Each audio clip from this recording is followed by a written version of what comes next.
Friends, উচ্চ মাধ্যমিক পরীক্ষা দেওয়ার পর বিভিন্ন কলেজে যে ভর্তির প্রক্রিয়া, গোটা পশ্চিমবঙ্গে যে ১৬টি বর্তমানে বিশ্ববিদ্যালয় আছে এবং ৪৬১টি সরকারি এবং সরকারি সাহায্যপ্রাপ্ত কলেজ আছে। তার ভর্তির প্রক্রিয়া স্নাতক স্তরে, যেটা অনার্স বলে আর কি, সেটা ১৯ তারিখ উদ্বোধন হয়ে গেছে। আগামী ২৪ তারিখ থেকে পোর্টাল খুলবে এবং অনলাইনে সমস্ত কিছু হবে আর কি। তো যারা ভর্তি হতে চাও আর কি, তাদের এরকম একটা বিভিন্ন রকম তোমার ওদের ওয়েবসাইট যেটা দেওয়া আছে আর কি, এবং কাছাকাছি যে সাইবার ক্যাফে থাকে সেখান থেকে তুমি সহজেই বা নিজে যদি পারো, নিজেও কোনো সমস্যা নেই আর কি, খেয়াল রাখো আর কি। সেন্ট্রালাইজ অ্যাডমিশন পোর্টাল,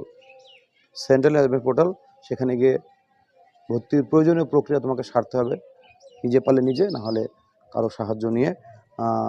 এবং এখানে খুব গুরুত্বপূর্ণ বিষয়, কি বিষয় তুমি